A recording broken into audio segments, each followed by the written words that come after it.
신나탄 스님이 반야신경 13장 행복의 길.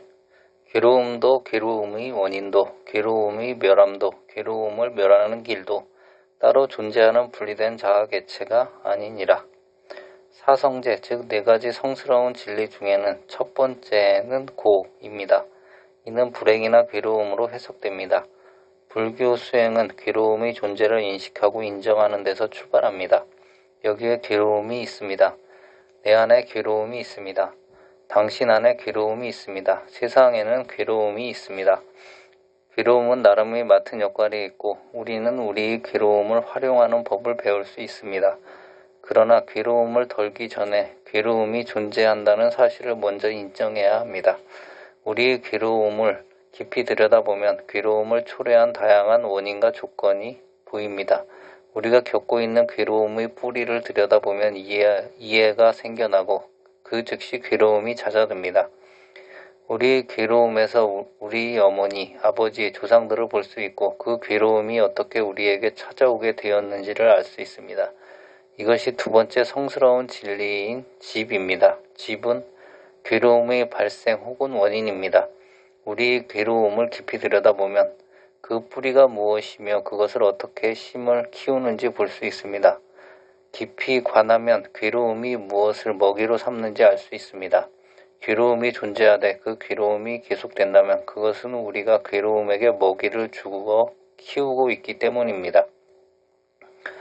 우리 시대의 괴로움, 불교에서 전통적으로 괴로움을 설명해온 방식은 이제는 다소 현실성이 떨어지며 특히 청년층이 공감을 얻기가 어렵습니다. 지금까지 괴로움을 태어남과 죽음, 늙음, 질병, 사랑하는 사람과 이별, 원하는 것을 얻지 못하는 괴로움 등의 측면에서 이야기했습니다.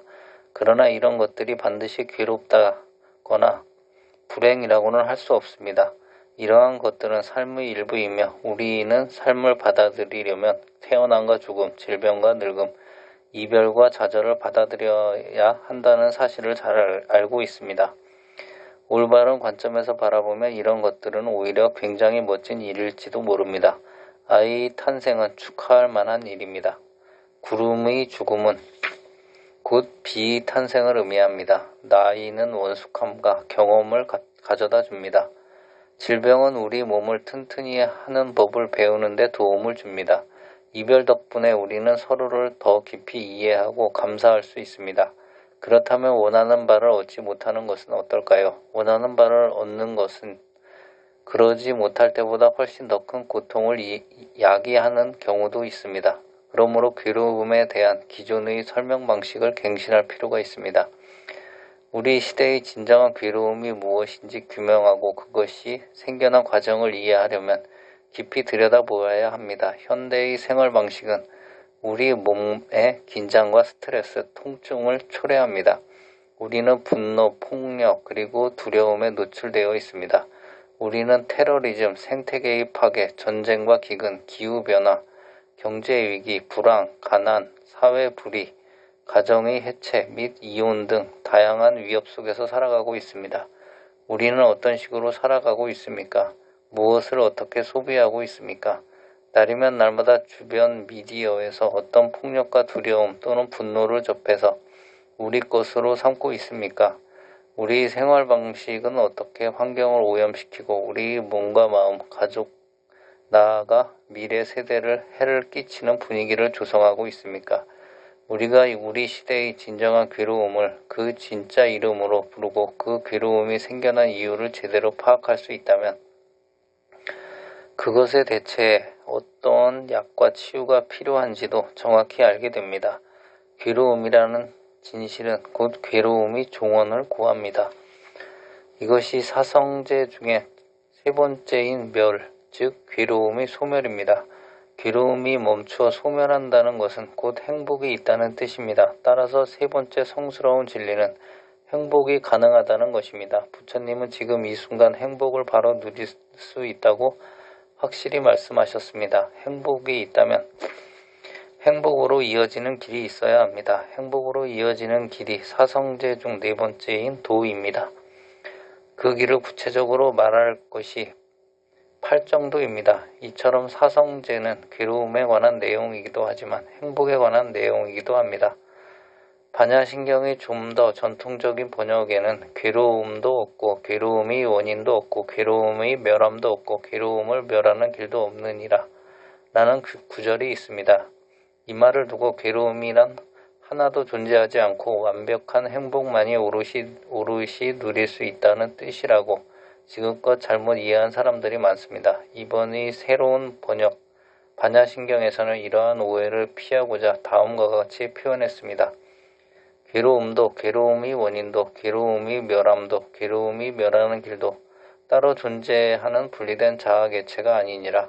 이 말은 괴로움이 존재하지 않는다는 뜻이 아니라 괴로움이 왜 따로 존재하지 않는다는 사실을 명확히 합니다.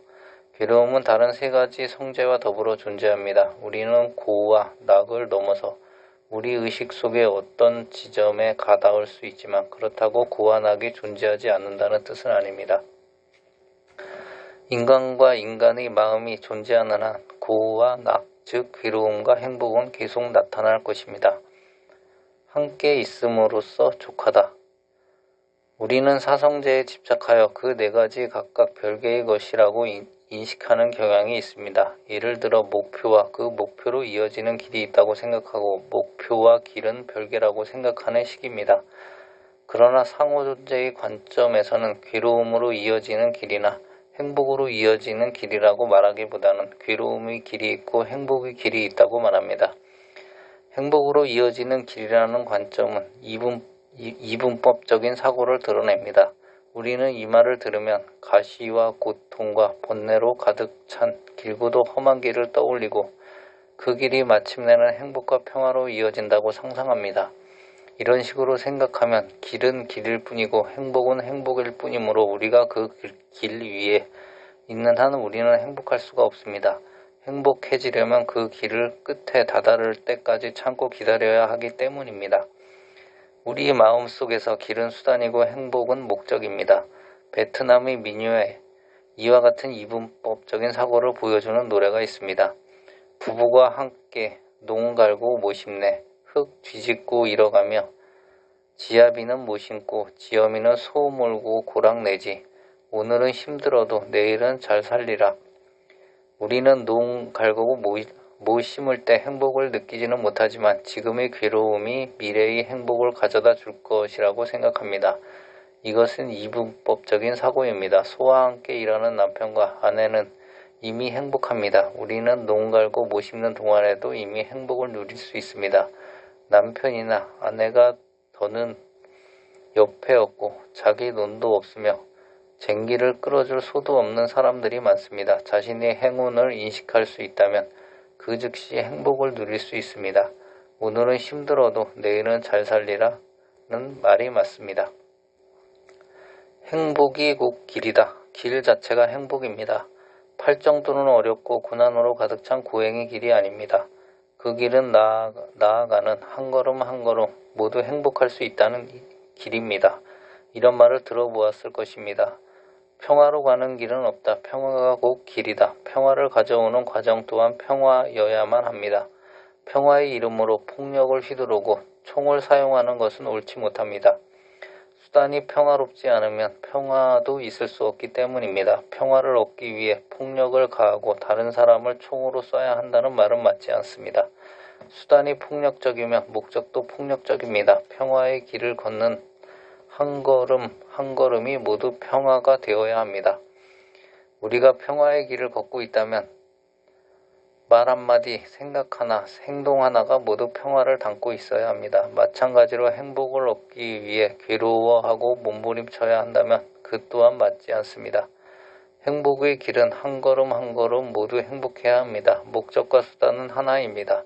따라서 우리는 이렇게 말해야 합니다. 행복에 이르는 길은 없다. 행복이 곧 길이다. 가장 높은 경지의 행복은 열반 혹은 멸제입니다. 멸제는 괴로움이 소멸했다는 뜻입니다. 이렇게 보면 길이 곧 괴로움이 소멸된 상태이며 행복의 길이 곧 행복입니다. 그러므로 사성제의 세 번째 진리와 네 번째 진리는 제각기 따로 이해할 수 없습니다. 이것은 하나입니다. 마찬가지로 괴로움의 길은 곧 괴로움입니다. 첫 번째 진리와 두 번째 진리 또는 따로 존재하는 분리된 자아 개체가 아닙니다. 더 나아가면 행복과 괴로움의 발현 여부가 서로에게 달려있다는 사실을 알 수 있습니다. 괴로움 없이는 행복을 누릴 수 없습니다. 바탕에 괴로움이 깔릴 때 비로소 행복을 알아볼 수 있습니다. 굶주려본 경험이 없는 사람은 먹거리가 있다는 기쁨을 알지 못합니다. 전쟁을 겪어보지 못한 사람은 평화의 소중함을 알지 못합니다. 선과 악, 괴로움과 행복, 불행과 행복은 별개의 존재가 아닙니다. 각각이 발현하려면 자기 아닌 다른 것들을 바탕으로 삼아야 합니다. 이처럼 네 가지 성스러운 진리는 더불어 존재합니다.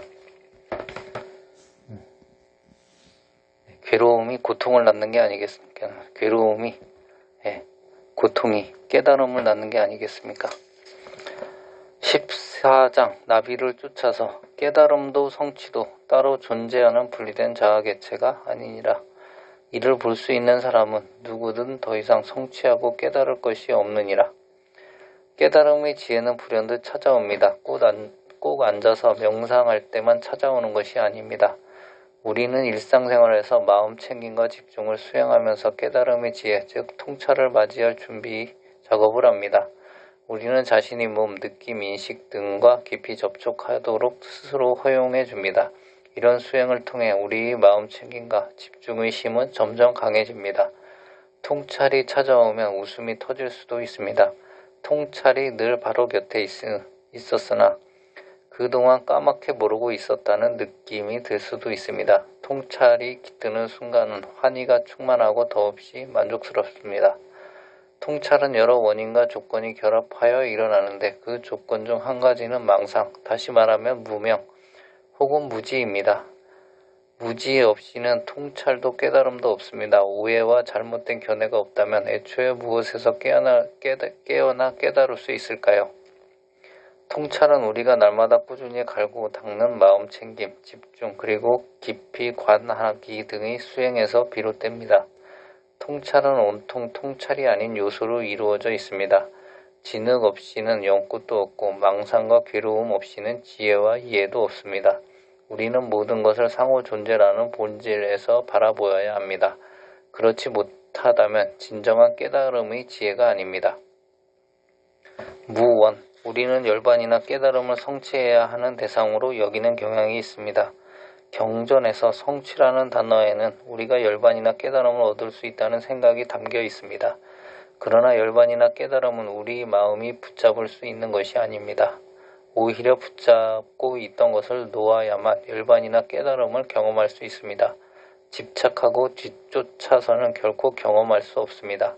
무원은 3의 탈문 중 세 번째입니다. 무원을 꾸준히 수행하면 얻을 바 없음을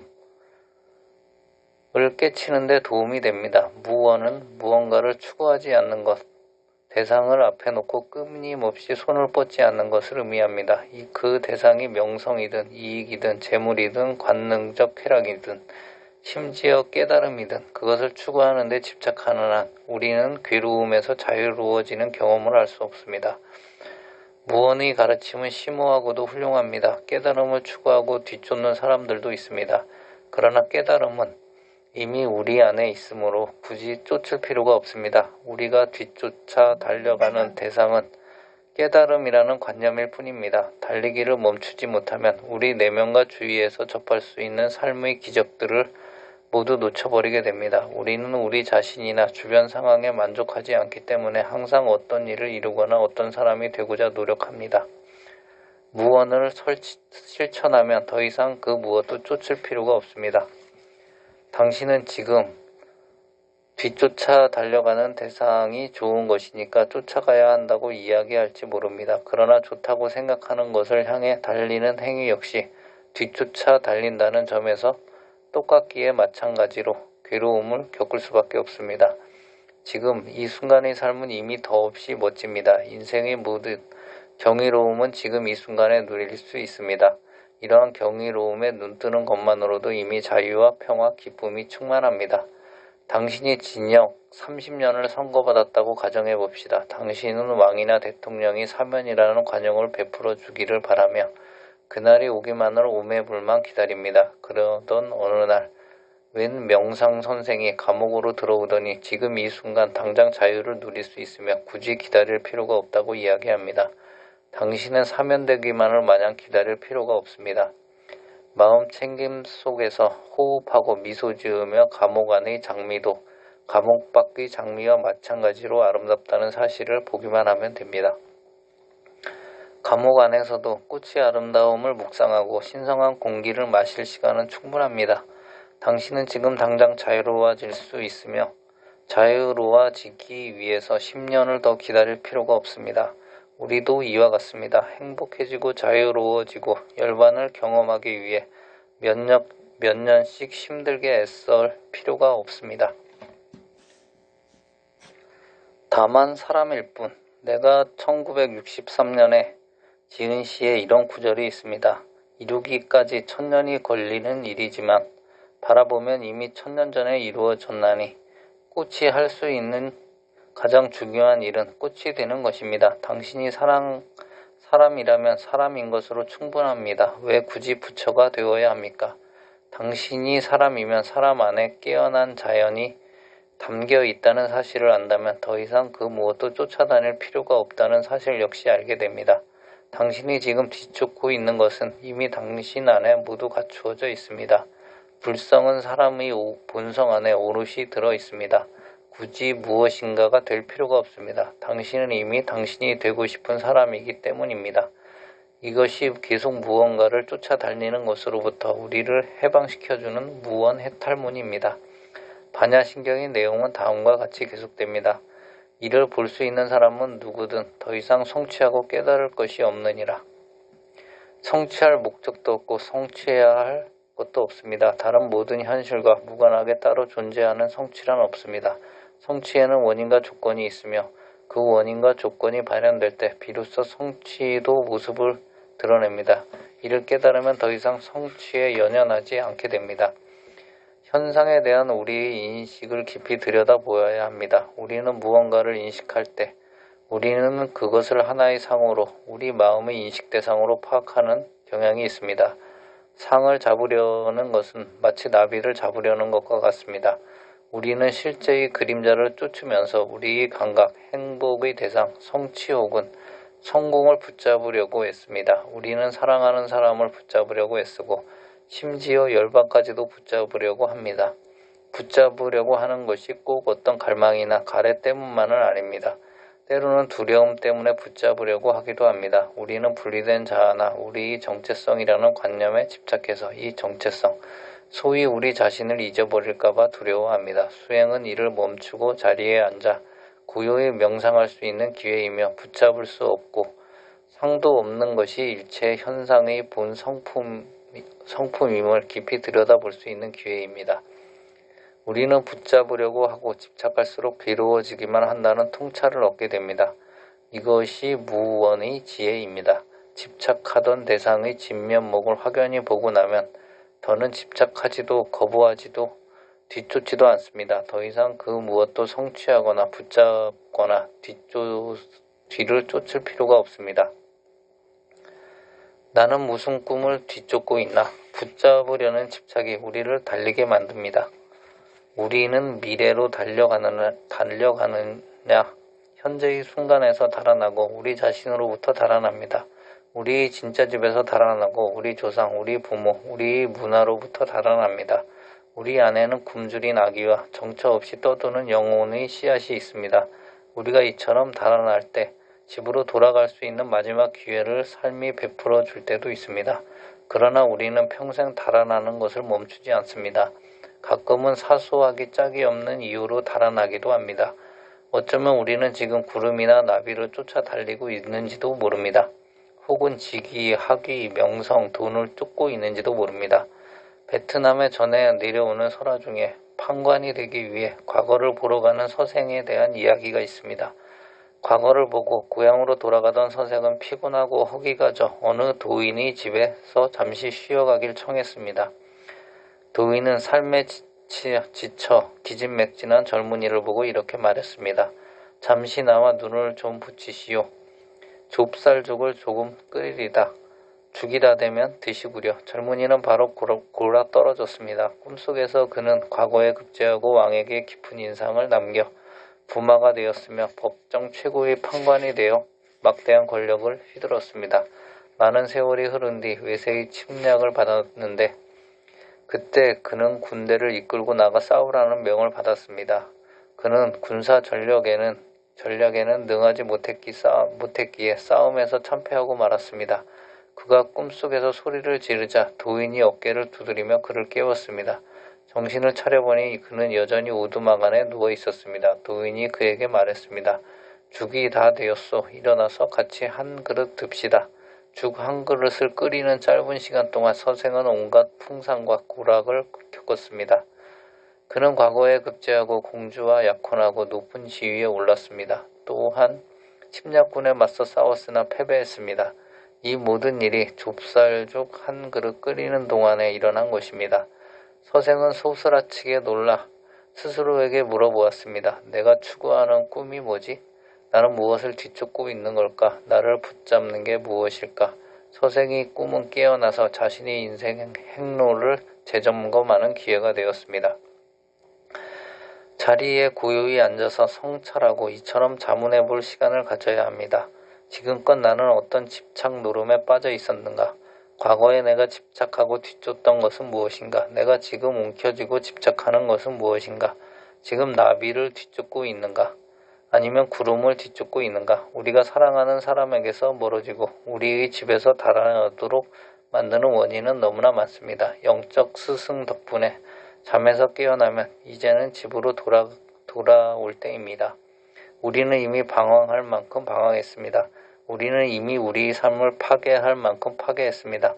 이제 우리의 뿌리로, 우리의 조상에게로, 우리의 참된 집으로 돌아올 때입니다. 평화로, 행복으로, 자유로 돌아올 때입니다. 여전히 무언가를 필요로 하거나 행복해 하려면 반드시 무언가를 갖추어야 한다고 생각하거나 허둥대며 무언가를 찾아 헤매고 있다면 아직도 성취라는 관념에 사로잡혀 있다는 뜻입니다. 연꽃은 연꽃 자체로 아름답습니다. 연꽃은 굳이 수선화가 될 필요가 없습니다. 진실은 연꽃 속에 수선화가 있고 수선화 속에 연꽃이 있다는 것입니다. 우리는 꽃이면서 동시에 우리 자신입니다. 우리는 사슴이고 물고기이고 다람쥐이며 다람쥐와 사슴, 물고기는 곧 우리입니다. 우리가 겪는 괴로움은 사슴, 물고기, 다람쥐가 겪는 괴로움입니다. 삼라만상의 본성이 곧 우리 자신이 참 본성임을 알아차릴 때 우리는 자유로워집니다.